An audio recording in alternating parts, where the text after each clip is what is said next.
The return of the UFC, finally, our first card in 2023 is kicking off.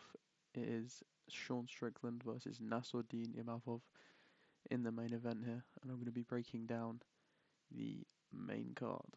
So we start off in the bantamweight division. We have Umar Nurmagomedov versus Raoni Barcelos, and I think this fight is probably just. I think Barcelos has been thrown to the wolves.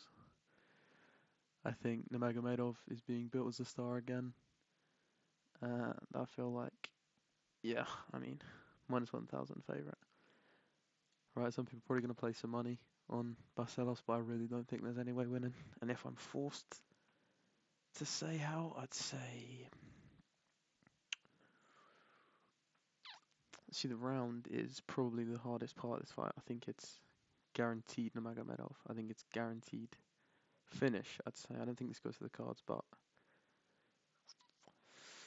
It's difficult. I go round two. I'll give Barcelos to round two, but I really do not think that there's any way where he can win this fight. Second fight of the night, we have Ketlen Vieria and Raquel Pennington. This is, and there's a lot of them on the main card, but this is definitely going to be a tough fight for both women. I think Ketlen Vieira has a clear path to victory. I think Raquel Pennington has a clear path to victory, but I think both women are known to go at it and have a scrap, and I think that's what we're going to get. I think we get a bloody fight. I think this fight probably comes down to how either woman takes the clinch. I think Raquel Pennington is known to have a nasty clinch game, and I think that is going to be what wins the fight. I think Raquel Pennington, I believe, will probably win this fight probably inside the distance. I think they probably go 1-1, round 1 and 2, and it comes down to round 3. Again, I don't think a lot of it's gonna happen on the ground. I really don't. I think both women are gonna be, I don't know how you'd say, probably even.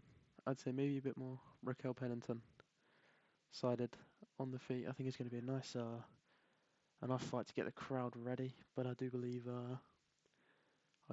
Raquel Pennington is gonna win inside.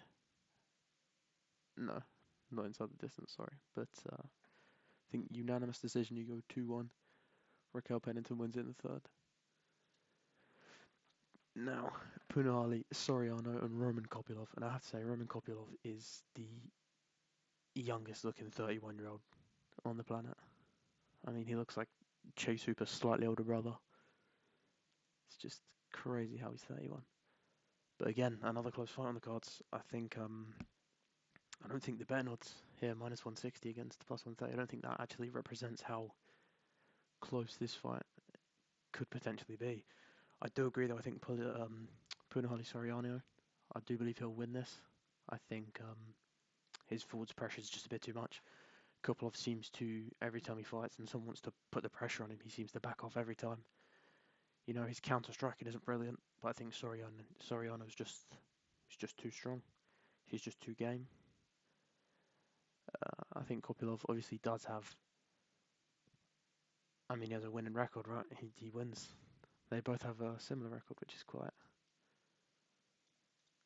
something to take in there, but I believe that Soriano will get the win, and I think he finishes Kopylov. I think you're looking at second or third round. I think again he'll be putting the pressure on, and I think we'll catch him with an overhand. I believe it's going to be an absolute slugfest. This one though, both guys not scared to get hurt at all. Ige Vs Damon Jackson. Again, another close fight, another super close fight, but I think the main thing, looking at this page here, that you take into account is loss, win, loss.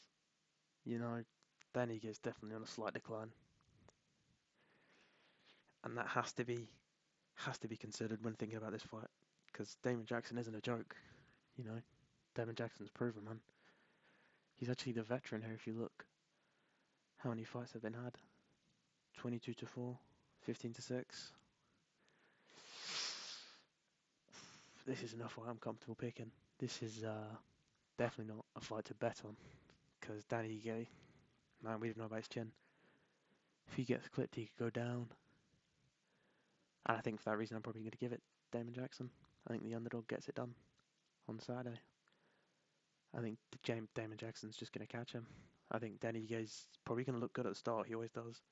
He's going to start off quite nice, but maybe I reckon first round finish. I think Danny Ige's going to start off nice, landing punches, getting in his groove.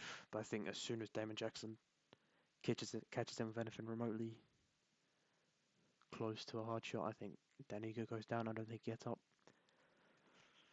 It's just hard to see him winning with in his last 5 years, 4 losses, 1 win. It's tough to see Danny Ige, but ultimately I think that's going to be the result of the fight. Now the main event of the evening, Sean Strickland, Nassourdine Imavov. This, obviously a late replacement, Sean Strickland in for Kelvin Gastelum. I think it was the right choice. I think it was the right choice, the right pace of opponent for Nassourdine Imavov. I think Sean Strickland poses a threat to anyone in the division.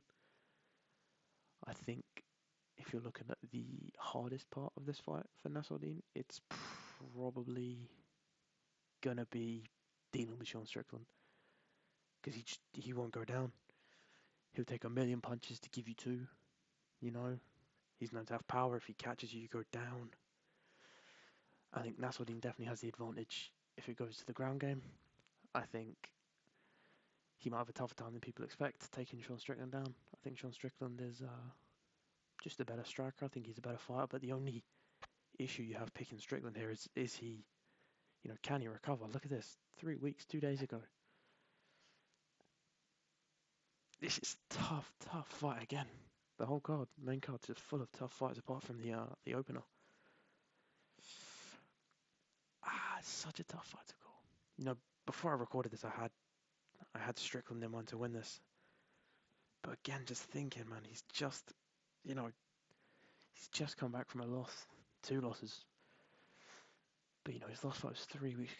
I think I'm still going to take Strickland. I think I take Strickland. I think again, you've got to think cardio. You got to think 3 weeks ago I just had a fight. That's going to be Strickland. I'd go, if I had to, round 3. Round 3 TKO for Sean Strickland. I think Nassourdine Imavov is definitely a talent, but I don't think he's of the caliber that Sean Strickland is. I think, yeah. So a summary, we'll go Umar Nurmagomedov, and I'm saying, yeah, I think I'll stick with my prediction. Round 2, I think. Round 2 TKO, I'll go with. Round 2 TKO. I don't think he'll find a submission. I think he'll smother, and then he'll find the opportunity to land strikes. And I don't think Raoni Barcelos will be able to cope with the pressure. Ketlen, Vieria, Raquel, Pennington. Again, I do think this is a unanimous decision. Raquel Pennington. I think she wins rounds 1 and 3. Punahele Soriano versus Kopylov. I give a finish to Soriano. I think I'm going to say round 3. That overhand right is money. I think against a fighter like Kopylov, who's okay with walking back, who's okay with being walked down, as long as he can, land these counter shots, keep busy, stay active. I think Soriano's going to catch him with a big shot. I think overhand right. It's the money shot for someone like Kopylov. I believe round 2, we'll see Soriano dropping Kopylov. I do not believe Kopylov will get up. And again, Danny Ige, Damon Jackson. I'll give Danny Ige quick start, comes out, lands a few shots, looks comfortable on the feet. Damon Jackson's just going to clip him, and Danny Ige will go down. I'd like to be proven wrong here. I really would like Danny Ige to win, but I think it's kind of stupid to have him as the favourite. He's not on a winning streak. He's he's proven that he's game. He's there, but I just think he's at the twilight of his career. Saying that Damon Jackson is obviously the older man, but guys finish their career at different ages. I think Damon Jackson's a phenomenal athlete, and I think he takes out Danny Ige in round 1. Strickland, Nassourdine Imavov. Yeah, Oh, I really can't. This fight's such a coin flip. But the more I think about it again, the more I see Sean Strickland. But it's the cardio. Where's cardio hold up? Has he trained enough? 3 weeks into his last fight. I'm not actually sure he was medically cleared because he had an absolute war with Jared Cannonier. A 5-round just slugfest. I don't know how this fight's been sanctioned, but thank the Lord it has. I think I'll still take Sean Strickland TKO. I think maybe inside round 3 though. I think we'll go round 3, Sean Strickland TKO. Thank you guys here for watching my predictions. Put in the comments if you change anything, if you think anything different. I'd love to have a conversation with you guys, and yeah, thank you for watching.